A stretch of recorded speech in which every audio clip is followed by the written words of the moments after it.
You are expecting a subdued demand and that margins will be under pressure. How has the quarter gone by? What's worked and what's not worked? Sure, great.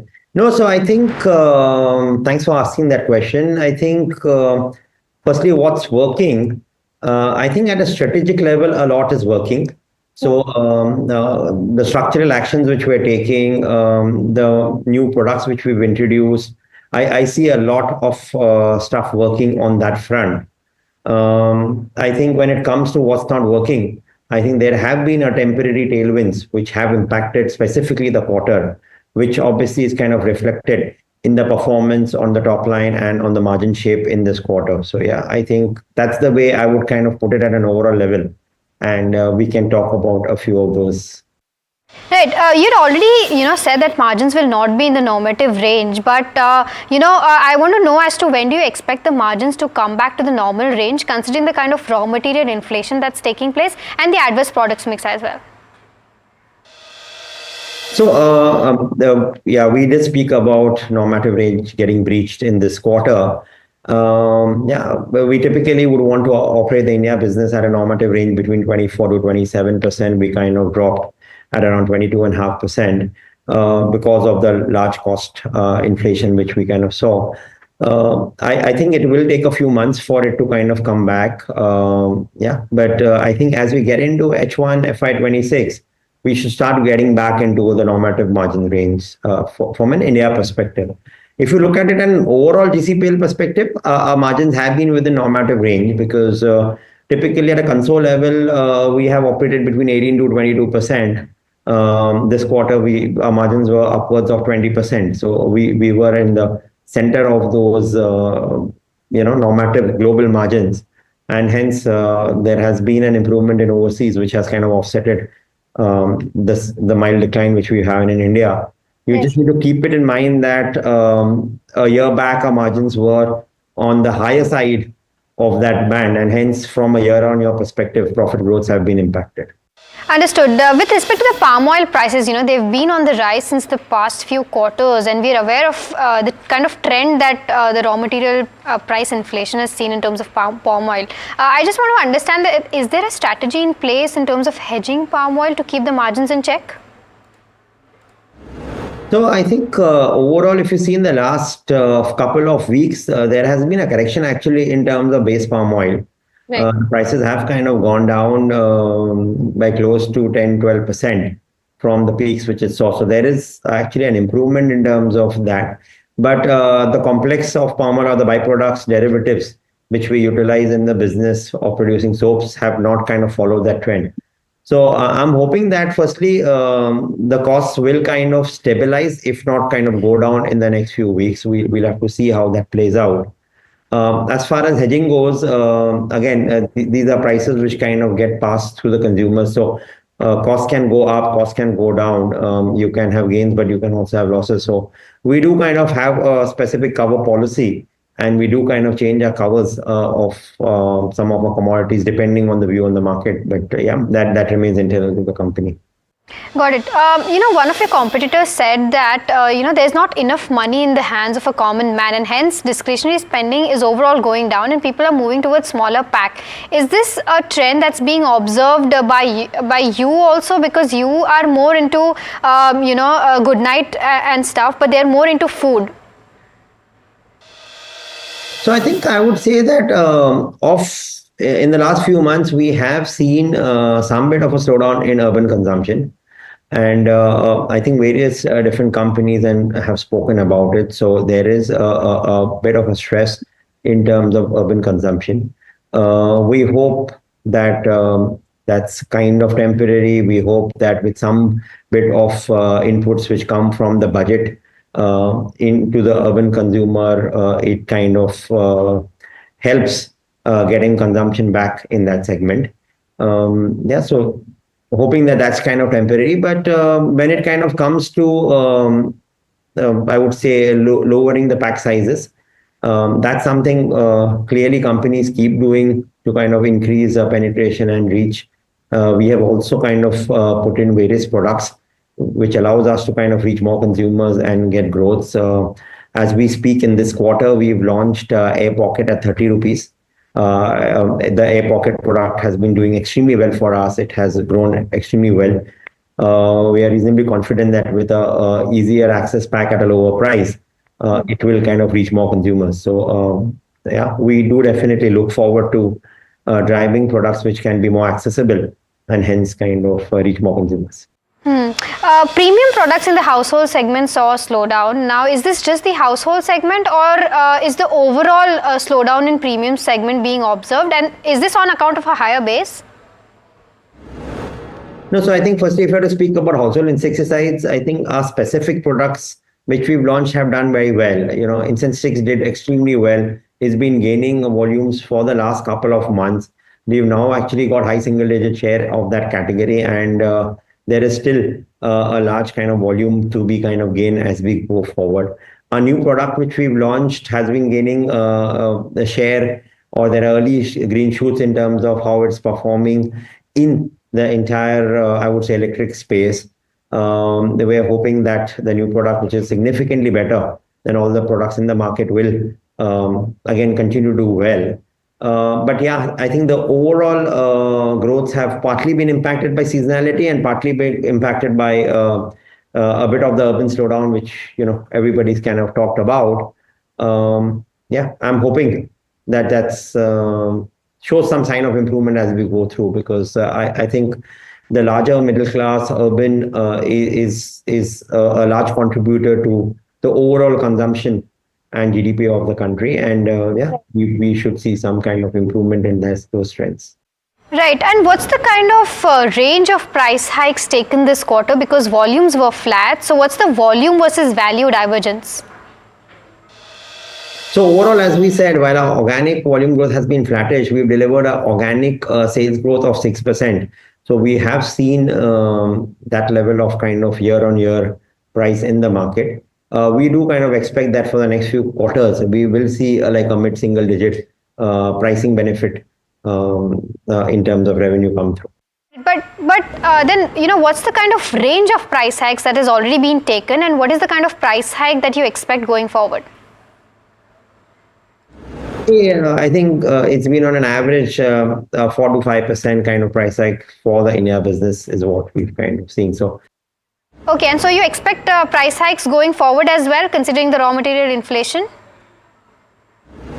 We will kind of continue to hold at this level of kind of increase, and there will be a few more price hikes which will come on some categories. All right, Mr. Malbari, one last question. Modern trade is gaining, as per your con call, and this is due to pick up in the e-commerce and quick commerce space. But general trade is kind of losing share, and you did share and mention that you might make changes in your distribution mix. Tell us more as to what's the kind of strategy that you'll be adopting.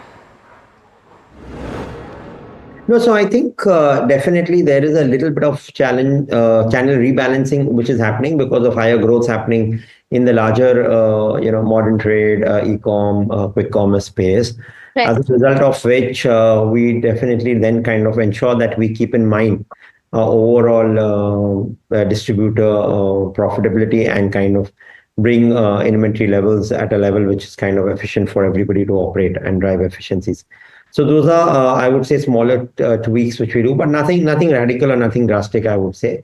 Okay. In any case, the business has been doing well and has been growing well, and that really benefits the GT distributor also, because of it. I think we have been growing much faster than the rest of the FMCG players, and that's kind of positive for our GT distributors.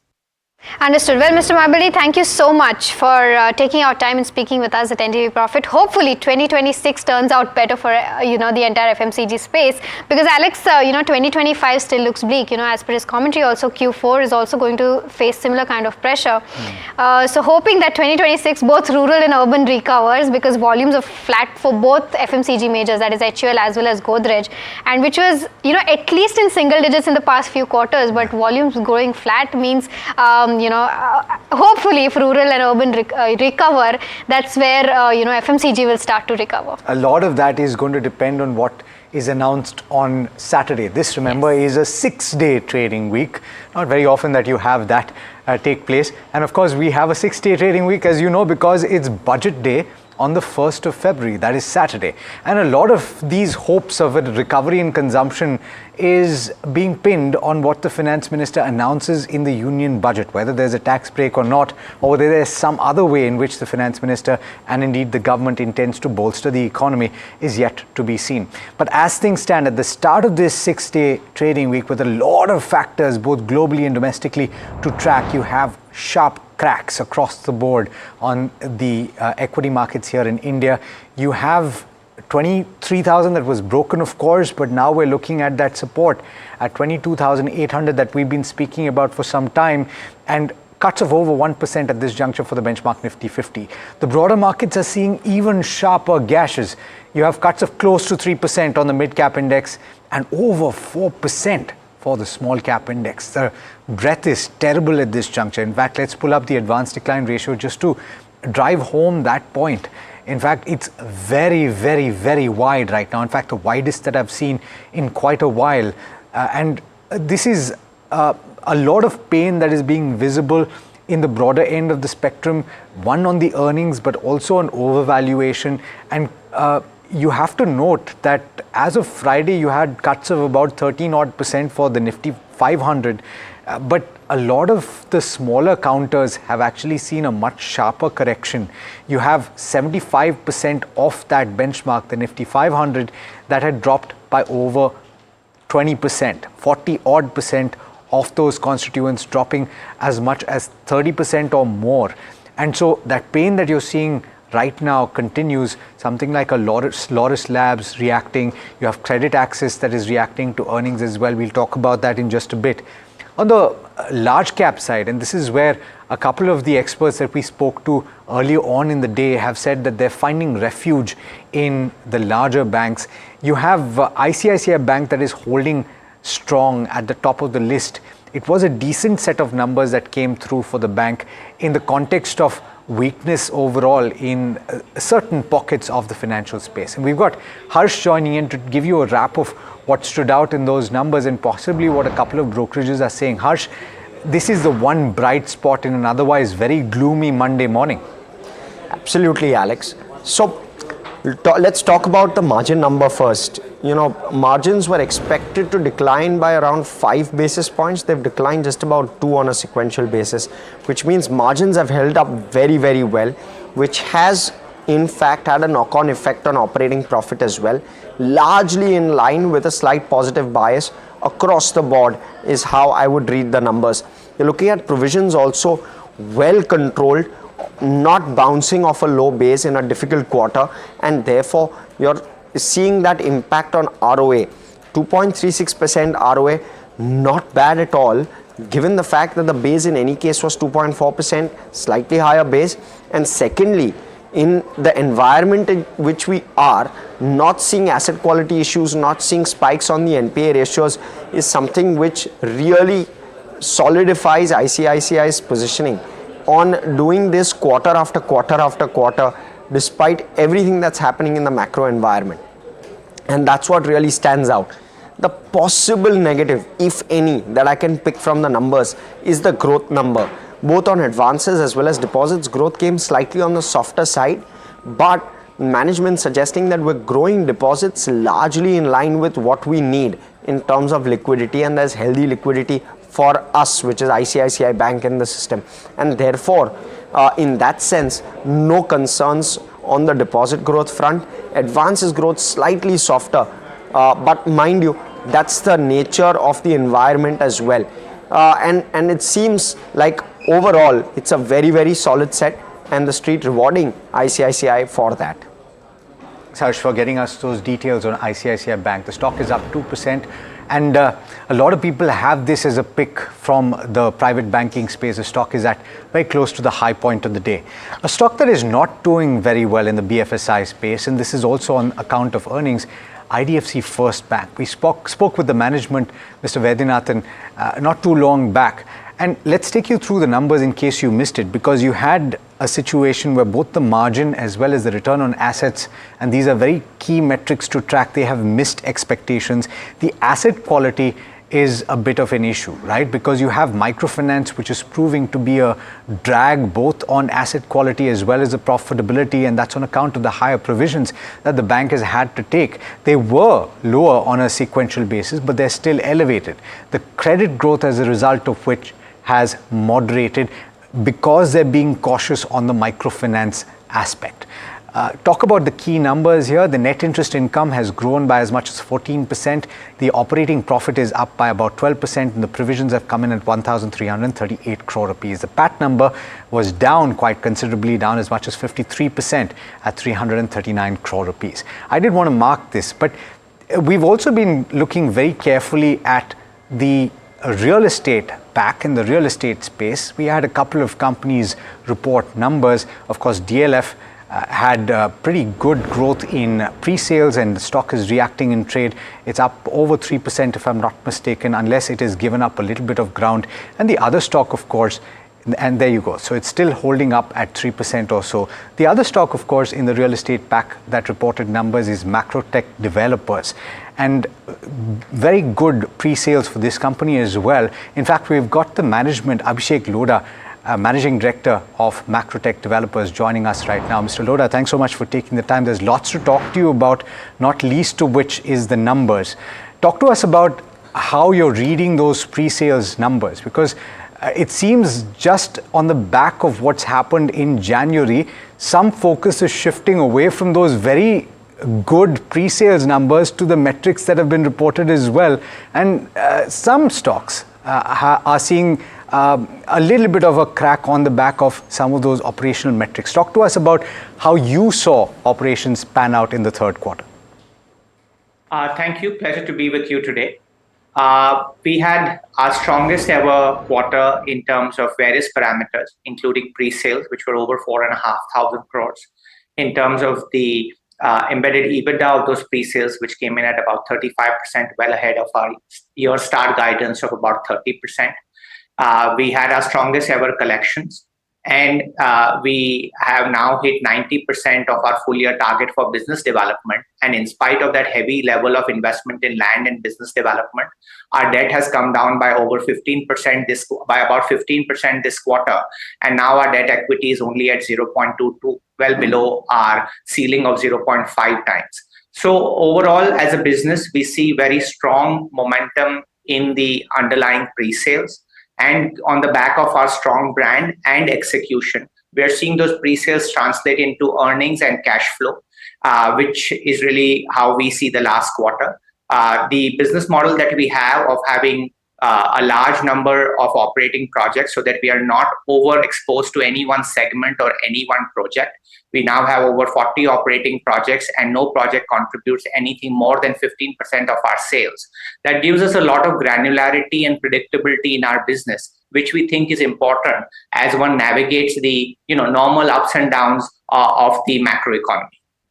That's very interesting perspective, because some of your peers have witnessed a little bit of chunkiness in their earnings on account of sales slowing down in certain pockets. But a couple of questions, and then we also want to talk about the trademark infringement case. My colleague will join in to speak about that because she's been tracking this very closely, Mr. Lodha. But just to take that point on reduction in debt a little further and the cash flows that are being generated, where do you see that towards the end of this financial year, and also the glide path heading into next year as well? As a business, we are very conservative when it comes to debt and leverage. Our focus is to deliver growth, a predictable growth of 20%, largely on the back of our own earnings, and therefore our ROE is now approaching 20% on a embedded pro forma basis. And that's really where we see. So, debt might move up in some quarter or down in some quarter, but the general trend on debt is towards reducing debt, because the business is very strong when it comes to financing its own growth through its own earnings. So, Mr. Lodha, I also wanted to ask you about the family dispute that is currently going on in the Bombay High Court, as we know that the next hearing is slated for today itself at around 11:30 a.m. So, first question I want to ask you is that since there must have been some separation agreements which would have, clearly demarcated which names can or cannot be used, why do you think there is suddenly a requirement for a suit at this stage? What made you decide on taking this to the court? Hi, I would first like to clarify that this is a trademark dispute, not a family dispute. Our family has separated its ownership and management more than 10 years ago, and all of that is well done, dusted, and implemented. So I want to first clarify that. The second point I want to make is that Abhinandan Lodha is my younger brother. I have always cared and loved for him and always wish him all success, including if he wants to do real estate. Therefore, it's a very, very straightforward matter of the consumer knowing with great clarity that the Lodha that they are dealing with is the well-known, well-established company which over 40 years has established a reputation and a brand for its credibility, its delivery, and its integrity. Anybody else, and it's not got to do with whether it's Abhinandan Lodha or any other third party, cannot in the real estate space, in our opinion and view, use the Lodha name because it creates confusion for the consumer. And in our view, you had a recent dispute between Indigo and Mahindra for using the term 6E in completely different industries. And 6E is probably not even the main brand for Indigo. And yet they went out and protected their brand. So that's what we are doing as a company, making sure that there is no confusion for the consumer and the brand is protected. I wish Abhinandan all the very best. I really am pained with all the mudslinging that has been carried out through the media. I have, and the rest of the family members have maintained silence on this matter because family matters are best dealt with within the family. This is a matter where there is a dispute between two corporates, and I think the media should be seeing it in that light, and the law will take its own course. That's right, Mr. Lodha. Another follow-up that I wanted to ask you is, did you come across instances of consumer confusion in terms of brand name, and is there some more reason to how you came to, compensation amount that has been stipulated in the suit? Ma'am, the legal proceedings are fairly comprehensive. The confusion in the minds of the consumer, many other instances, the damage caused to our brand, all of those things are laid out. I would say is that our business is performing very, very strongly. We are focused on delivering our business, growing our business, keeping on reinvesting in our brand in which we've already invested thousands of crores, and delivering for our consumers, our shareholders, and more importantly, for our society and nation at large. I won't want to get into further discussion on what is an ongoing legal dispute, which is, just one matter. Let's focus on the company's performance. Certainly. Mr. Lodha, if you'll allow me one last question, and this is not to do with the specifics of the case that will be discussed, but just from the perspective of watchers of what you have built as a family over a period of time. Some people wondering whether or not an agreement or a settlement can be made within closed doors, since this is, of course, within the family. Again, as I was repeating, the family's agreement arrangements are all very, very comprehensive and concluded almost 10 years ago. In that, it is explicitly stated that all the IPR, copyright, brands, etc. of our business, which includes Lodha, Lodha Group, etc., belong exclusively to Lodha Developers Private Limited, which has since now is now called Macrotech Developers Limited. And specifically, Abhinandan or his new business cannot use that trademark or brand name. And I use these words with great focus and underline them in any manner whatsoever. So this is very, very clearly defined. There isn't any confusion, ambiguity, etc. I wish Abhinandan all the very best. I just wish that, he could have respected what has already been discussed, agreed, signed off, etc. and ensure that there is no confusion in the consumer's mind. Again, I'm repeat, this is not a family dispute, it's a trademark dispute, and the law will take its course. Right. Mr. Lodha, Mahima also joining in, circling back to the kind of performance that Macrotech posted. You've kind of achieved all the guidance that you'd, guided for. 73% pre-sales guidance at 70,500 crore, the operating cash flow of 6,500 crore, and even new project addition was as per what you guided. What next going forward? How many more, new launches in pipeline, and what's the pre-sales guidance going ahead? The pre-sales guidance for the full year stands at 17,500 crores, which means that we have to deliver a similar number in Q4, which what we delivered in Q3. So it's very much, within the zone of what we are already doing. As a business, we like predictability. We think those who own our equity like the predictability. We've guided that over the medium term. We want to grow in a predictable manner at a 20% pre-sales growth and slightly higher than that growth in profitability. And as a business, we are focused on having the highest standards of ESG and making sure that our success in turn creates value for society. And we'll keep focused on that broader parameter of economic growth, as well as making sure that society benefits from our growth. Mr. Lodha, pleasure speaking with you this morning. Thanks so much for the outlook and for the clarification that you've given us on the trademark case. Thank you. All right, so that's the latest. You heard it here on NDTV Profit. Of course, as Charu pointed out, that case is scheduled to be heard in the Bombay High Court later today, and we'll bring you updates as and when we get them. But very clear statements being made by Mr. Abhishek Lodha about the nature of the case, that it is in fact a trademark infringement case. The agreement between the family stays. It's not a dispute within the family, and that the law will take its course. We'll see soon enough what the law decides. We have to break into a very short commercial break. We'll be back on the other side to take all of your queries, so do stay tuned.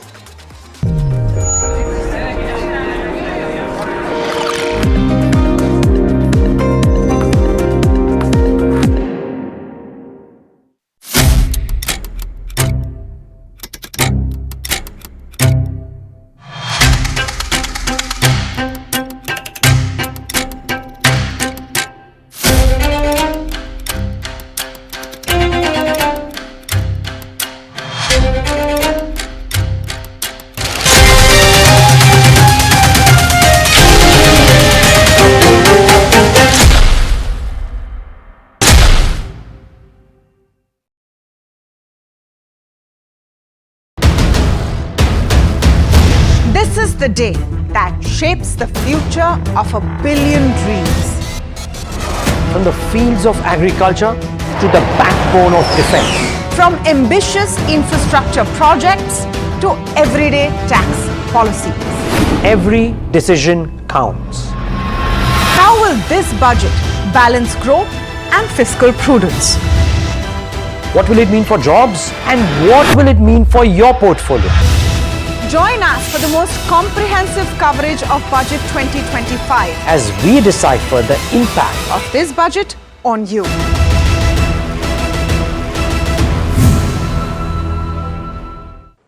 Well, Budget 2025 is around the corner, and Macquarie has come out with its budget estimates or expectations on each sector. The first sector is the banking space. They do not expect favorable treatment for deposits, and possible capital infusion for PSU banks and insurance companies might take place. Moving on to the next sector, NBFCs is the counter. Credit guarantees similar to SMEs for MFI sector can be expected. In the insurance company space, that is the next sector to watch out for.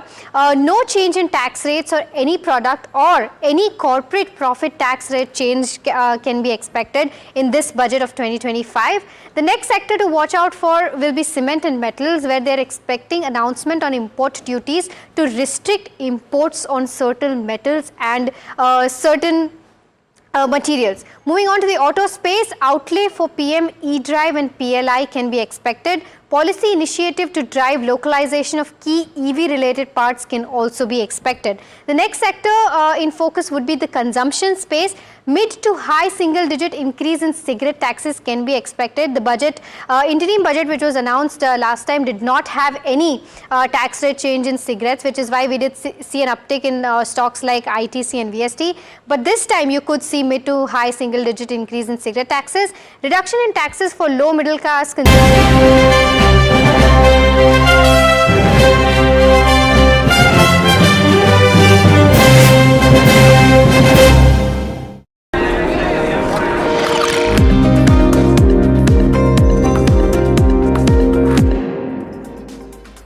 Welcome back. You're watching Ask Profit, a show where we get all your stock-related queries answered, whether they're fundamental or technical. For viewers who are just tuning in, you can ask all your stock-related queries on the number that's flashing on your screen. You can either call us or WhatsApp us. With that, let's also welcome in our guest for the day. Saurabh Jain, Equity Head Research at SMC Global Securities, joins us now, and we have Ajit Mishra, SVP Research Religare Broking, joining us now. I'll take the first question. It's from Gul, who's from Kerala. He has a question on Shalby shares, and he's purchased them at 2 to 3 a piece. He has 5 shares with him. He wants to know whether at the current levels, should he add more and average out? Ajit, I'll come to you since he's asking, whether to add more and average out at the current levels. Do you think that that's the right strategy to adopt? Yeah, good morning, Mahima. So, see, when it comes to the mid-cap and the broader markets, in total, we all know the kind of pain that most of these stocks are experiencing, and today also the market breadth is, completely on the declining side. Means 200 advancing and 2478 on the declining side. But it's more of like the stock-specific approach that one should continue with, considering that we are in the earnings season now, and Shelby so far has outperformed within this pack, and we are seeing that around 200 190 zone the stock has multiple supports.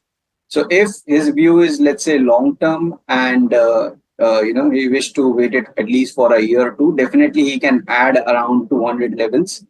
The bias is going to change once the stock is going to break below 180.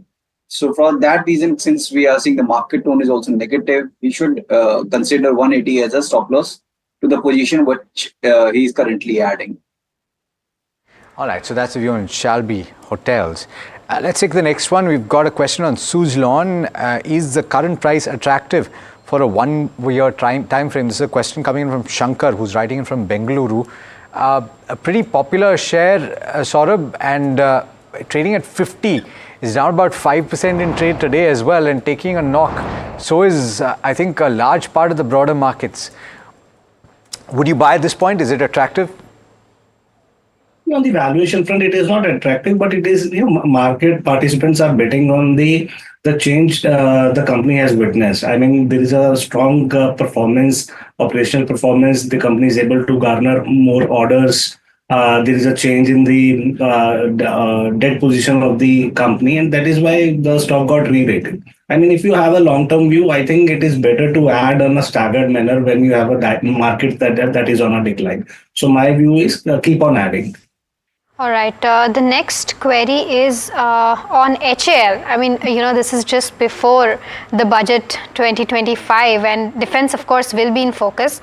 We have Siddharth from Gurugram. He's holding. He's not shared as to the number of shares which he's holding, but he's bought it at 4,450, and he's saying that is the delay in Tejas MK1 and MK2 due to GE, I'm not sure what he's talking about, but is it something why HAL is down is what he wants to know, and he wants to know whether he could keep holding it for the next 1 to 2 months. Now, since he's mentioned about because he studied the company fundamentally, I think I'll come to you, Saurabh. 1 to 2 months is his target, but an outlook on HAL overall. See, if you look at the valuation, even after the correction, the stock is still richly valued. And if you look at the operational numbers, the growth is not commensurating with the kind of the valuation that the stock is trading. Yes, but the long-term outlook is positive. I mean, if you have a holding frame of maybe 2 to 3 years, I think it makes sense to add this stock. And above all, I think in the budget there will be a focus definitely on the defense side. I think this time around the capital expenditure will be higher than the current financial year. This time around the capital expenditure was a little bit lower also. So in terms of more orders, in terms of more execution, I think next year will be great. So I think the valuations, I'm reiterating the same thing. Valuations are still high. Keep on adding at every decline. And indeed, the spend on capex not necessarily going to be meeting target, I think. Let's see how the print comes in during the budget. We've got the next question. It's a caller, actually. We've got our first caller of the day. Lokesh is calling us from Andhra Pradesh. Good morning, Lokesh. You want to know about Zomato? Hello. Hi, yes, sir. Hi, Lokesh. Please tell me. I bought Zomato at 230,000 quantity. Can I hold up still? Okay, what is the time frame that you had, Lokesh?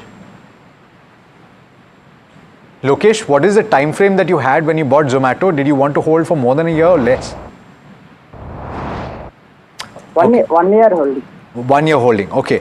I'm going to go to Saurabh on this one. Saurabh, Zomato at 230, the stock is at 209 from what I can see, or 210 or thereabouts, so not too far away from the buy price, but it has been under pressure in the recent past. Would you hold for 1 year? Yeah, I mean, if you have a time horizon, I think one should have more time horizon of more than 1 year. Then it makes sense to hold. But the point is, this time around on the operational front in the quarterly earnings season, the company seriously disappointed. They have said that the Blinkit side they are losing money. There is some kind of a slowdown that they witness in the December quarter, and same thing may continue. So that is the reason I think. For the next 2-3 quarters, I think the same episodes can be seen, and the stock may remain under pressure. So 1 year time frame is not enough for, in my opinion. I think he should have a time frame of 2 to 3 years. Understood. That's the view coming in on Zomato. Moving on to the next caller, Ricky from Mumbai is calling in. Ricky, a very good morning to you. How can we help you? Yeah, actually, I'm holding Astral shares to 200 quantities. I have purchased around 1750. Okay. So, is it the right time to accumulate more? Oh, so you want to accumulate more, and what's the kind of time horizon that you're looking for, and did you study the company fundamentally? At least 5 years. I am thinking to hold it for at least 5 years. Okay, 5 years is a long period, Ricky. One more question to you, before I move on to our guest. When you bought Astral, what was the kind of thinking? What did you study exactly? Why Astral? Yeah, because I have a good portfolio. I have around 12 to 15 stocks, but I have query regarding only Astral now because it is falling too much. Okay, understood. In the current time. Understood. Saurabh, Astral is the counter. How are you viewing it? First of all, again, I think it is a case of higher valuation, lower growth in terms of operations. In the last quarter also, we see, I think, negligible growth in the revenues, and there was a pressure on the margin side. I think this time around with the crude prices cooling off, I think most of the raw material prices will get cooled off, and the worry will on the margins will abate. And moreover, I think the higher spend by the government and the sector is per se is looking good. I mean, the company is into the pipes business, and in my opinion, I think next year should be good for the company. But all in all, I would say I think it is better to wait for the quarterly earnings, one more quarterly earnings, and then decide and keep on holding your stock. From what I can see, it's still trailing at 74 times, or very, very close to that mark, trailing 12 months PE. And this is much lower than its 3-year average of 94 times. So it's not like the stock is cheap by any stretch of the imagination. It is perhaps to a certain extent correcting, like several others in the broader markets are correcting. The stock is not small by any stretch of the imagination, market capitalization of over 38,000 crore. Let's talk about GMDC though. This is the next stock, and Deepak Daga from Rajasthan, from Biwar in Rajasthan, is asking this question. 5,000 quantity, 326. Is there any chance of an increase after the budget? Not very sure about that, but the loss is quite considerable at this juncture. He's bought at levels of 326, as I pointed out. The stock is at 291. Just by dint of the quantity though, Ajit, he's losing quite a bit of ground. So what are the near-term levels of support that you see for this particular stock, and what are the targets that you would have? So Alex, the stock has witnessed, in fact, for its breakdown from almost 2 2-year-long consolidation phase, and the breakdown zone was closer to its buying price. So I would recommend him to at least liquidate half of his position at current levels. And for remaining trade, he should maintain a stop at 275. In case of rebound now, I feel that 310 to 320 means his buying price zone is the area basically where the stock is going to face strong resistance. So if his view is short term, means he is waiting just for the budget, definitely he should utilize any rebound towards that area to reduce his position. Okay. That's a view on GMDC. Dheeraj from Hyderabad has got the next question. He's calling us. In fact, Dheeraj, good morning to you, and how can we help you today? Good morning, sir. I'm holding 190 shares of Prestige Estates at 1500 levels. 15, I guess, one moment. Okay. At 1545 levels. Okay. And? 1545 levels. Should I, at current level, should I add more or sell? Okay. Dheeraj, do you have a long-term view? I have a view for around 6 months, sir. 6 months. Okay. So it's a short-term perspective. When did you buy the stock? Actually, I kept on averaging the stock. I purchased at 1750, 100 shares at 1750, and then I kept on averaging when the price is falling. Okay. Okay, got it. Ajit, on the charts then, 1545 is the buy price. The stock is under pressure. Like everything else, would you hold on? So, Alex, last week, we all know that the realty index was hammered badly, and it was down roughly around 9%. And most of these stocks, including Prestige, witnessed a similar trend. The stock is currently trading closer to its previous area of consolidation. So likely we may see some consolidation or a breather, at least for a week or two, before any meaningful move. Since he has bought it, at higher levels and then kept on adding. So please do not add to your loss-making positions further now. And for the entire position, 1160 on the closing basis should be a stop loss.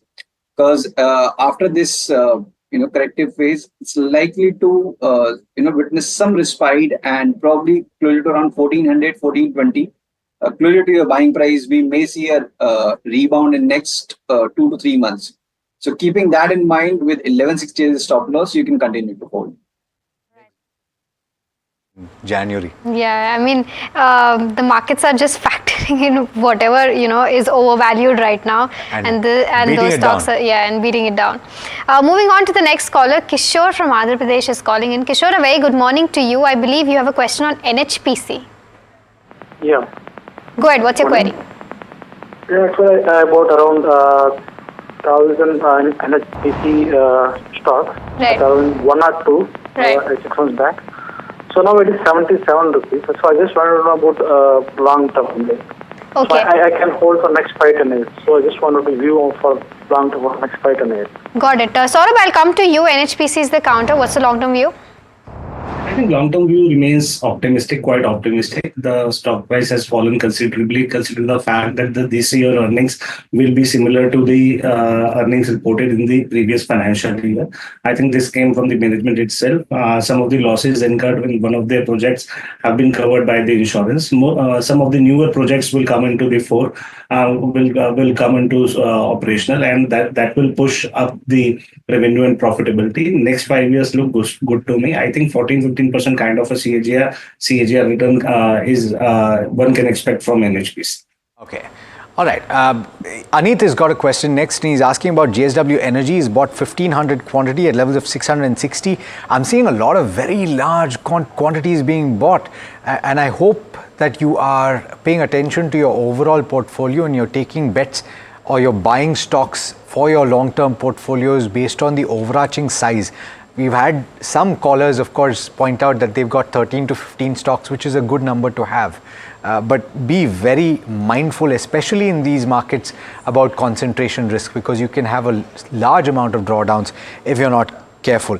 Anit is seeing a loss of about 1.8 lakh in his holding in JSW Energy. Ajit, what is the view on the charts? Would you hold on at this juncture? Would you book? So Alex, we have seen decent correction in the stock, in line with what we are seeing in the other, related stocks. And the good part is that in the last 3 weeks, the stock has been holding strongly around 100 weekly exponential moving average. And there's a possibility, considering the oversold position and the kind of consolidation that we are broadly experiencing. The stock may make an attempt of recovery towards 575 area first before making any further damage to the overall structure. So with 500 as a closing stop loss, he can continue to stay put. And as you have rightly mentioned that, especially in a market like this, if you get the opportunity and the level close around 575, 580, you should reduce your position, because there's a possibility that in case if it fails to hold or surpass this hurdle decisively, the trading pressure may resume and the stock might again drift lower to 520 area. So bear in mind those levels. 500 on a closing basis is your support for JSW Energy. We're talking about IDFC First next. It's a stock that is under pressure on the back of earnings. We spoke about this at the start of the program. And Geeta is calling us from Tiruchirappalli. Geeta, good morning, and how can we help you today? Yeah, good morning. I've been watching your program and I'm happy and thank you for attending my call. It's our pleasure. Please go ahead. Yeah, I hold around 500 to 600 shares of IDFC First Bank. Okay. My accumulation price is from 35 to 90 and my average price is around 60. Okay. Did you say 50 or 60? Pardon? Did you say 50 or 60? 60. Okay. Go ahead.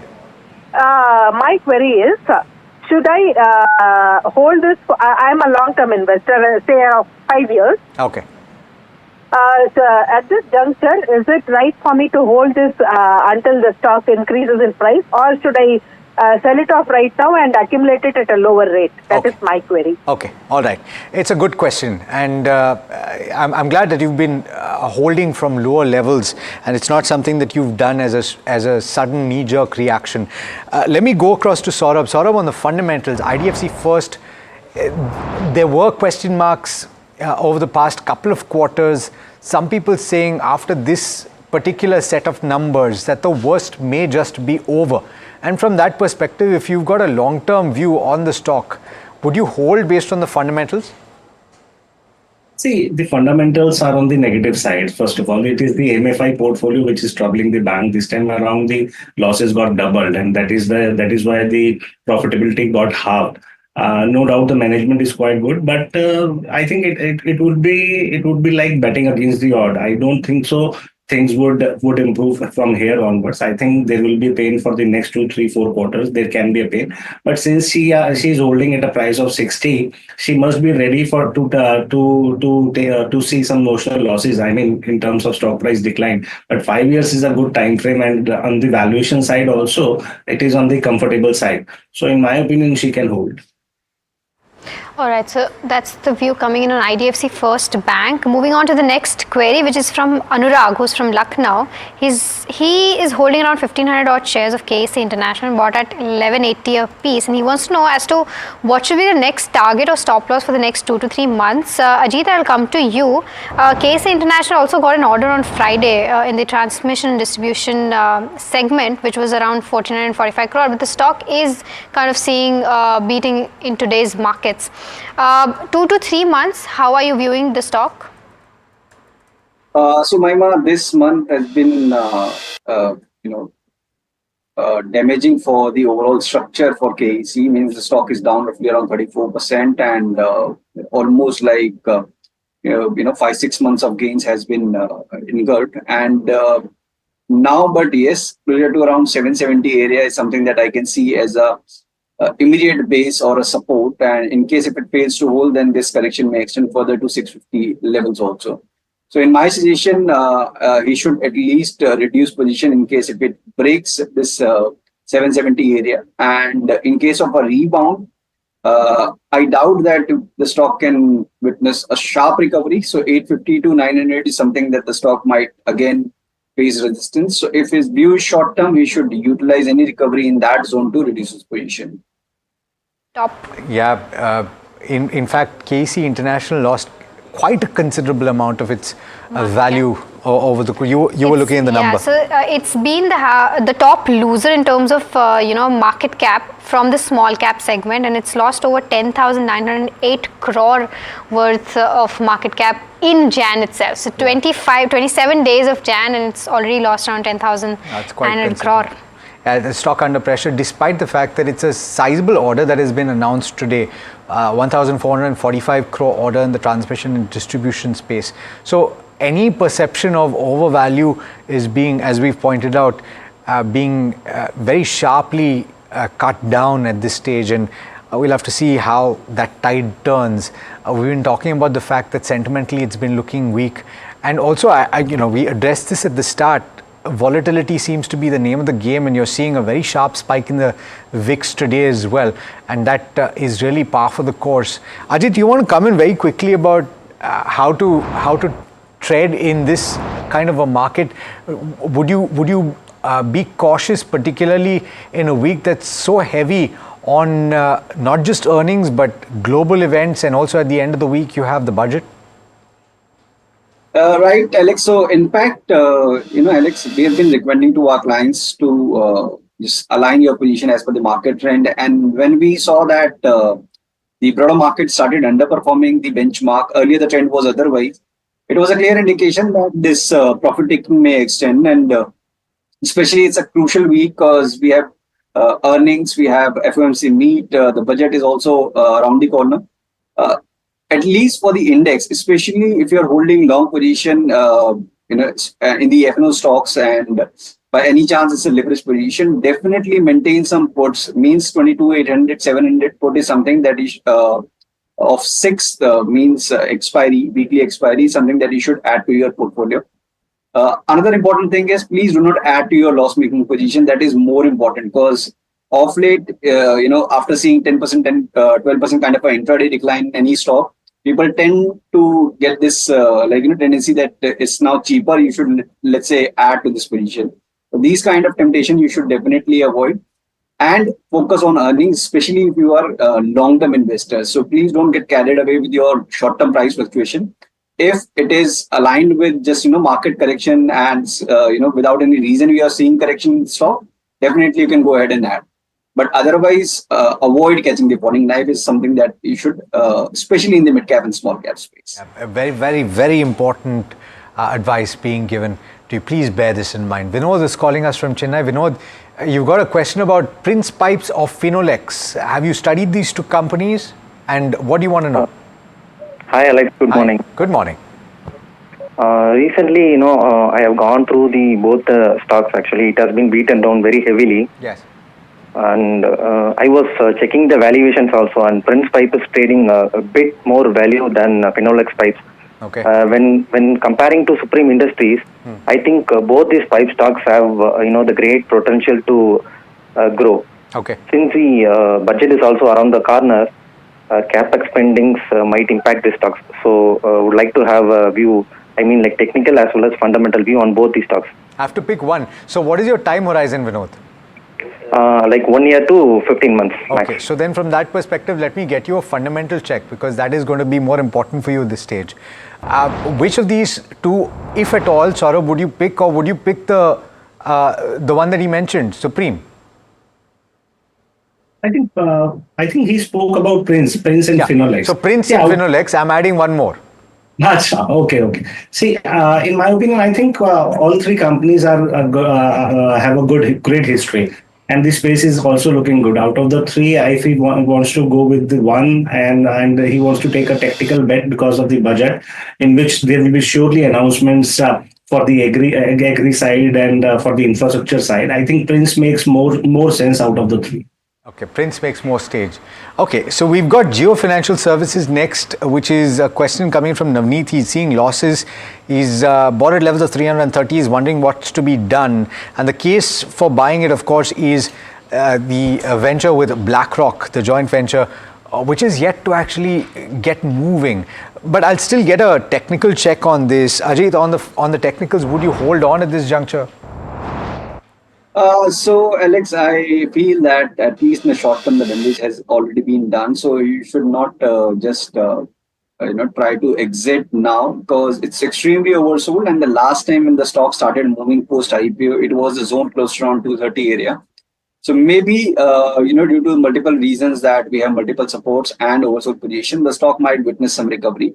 But having said that, since the markets are seeing sharp corrections across the boards, so maintain a stop at 225 for this position. And in case if it rebounds, 255, 260 is the area basically where we have multiple resistances also. So use recovery to reduce your position is something if the view is short term. Gentlemen, it's time for the rapid fire segment on the show. This is 2 minutes where we throw as many questions as possible at you. Do keep your answers as short and concise as possible. The first question is from Selvadurai, who's writing from Chennai. Shakti Pumps is the name of the counter. He's bought at levels of 1092. He's asking whether he can add more at this juncture. The stock is at lower circuit. Any view on this, Ajit? Alex, I don't track the stock, so I can't comment. Saurabh, on the fundamentals, would you buy Shakti Pumps at this point? High on valuation, avoid. Okay. All right, PVR Inox is next counter. Niva has 10 shares bought at 1540 a piece. Can she average at the current levels, Ajit? Around 950, you may consider averaging. ONGC is the name of the counter. Bilal from Hyderabad wants to know. Bought at levels of 255. Short-term outlook is being sought. Ajit, on the charts. Please exit. We have seen fresh breakdown. Stock may retrace to 240. All right. Ease My Trip is the next counter. Priyanshu wants to know whether he should buy it or not. Saurabh, your view? Avoid. NTPC is the name of the counter. Peter's asking this question. Bought at levels of 395.6. 1 year time frame. Saurabh, would you hold or exit? Buy more, increase your time frame. Kalyan Jewellers is the next counter. Hitesh has 60 stocks at the value of 765. Should he buy more to average it out, Ajit? Avoid averaging for a complete position. Maintain stop at 400. Okay, Debasis wants to know about CDSL. Beaten down heavily in trade today. Would you buy the stock for the long term today? It's down 8.3%. Saurabh? Still high on valuation, avoid. Patanjali is the next counter. Subramaniam is holding 100 shares bought at 650. Saurabh, should he hold or sell? Book profits. Okay, we've got a question on Adani Ports. Would you buy at this point? Ajit, on the charts? Accumulate in the range of 975 to 1000. Okay. Standard disclaimer, it is part of the Adani Group and NDTV Profit is part of the Adani Group as well, by extension. Gentlemen, thanks so much for joining in, for answering all the questions that you did answer. Always a pleasure having you on the program. I understand that this is a tough market to trade and hopefully the conversations that we've had today have helped you to a certain extent. We'll be back tomorrow to take more of your questions. Till then, stay safe and tread carefully. That is the message that is coming through from our experts as well. Do stay tuned. Lots more coming up over the course of the day. And this is NDTV Profit.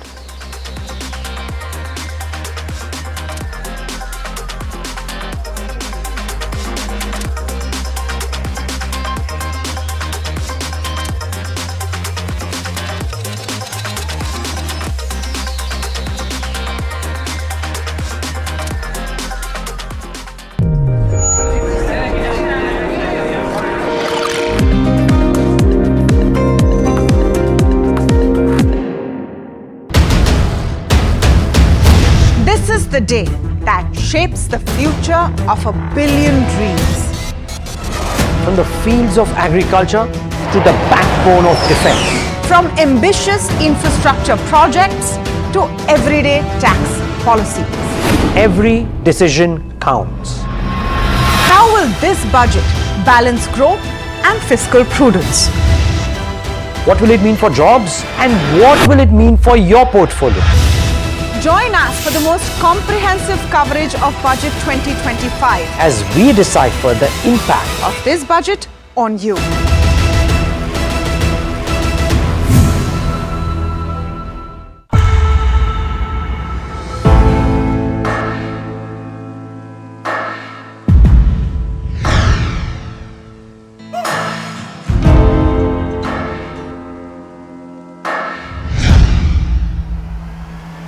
I present the budget for a historic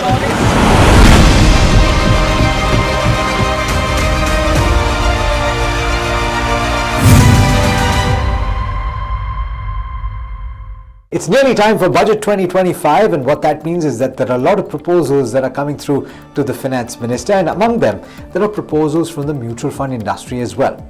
I'll talk about three key changes that they are suggesting. One is a rollback in the tax rates that was announced last year. Of course, last year, the capital gains tax, long-term and short-term, was increased to 12.5% and 20% respectively. The mutual fund industry is saying a rollback to the previous rates would be beneficial because it would incentivize more investors to come through and invest, and those people that have come into the investment fold into the mutual fund industry over the past couple of years will be rewarded for their patience and for their investments. The second proposal has to do with the tax treatment on debt mutual funds. Currently, all capital gains emerging from debt mutual funds are taxed at slab rate, and what that means is that depending on which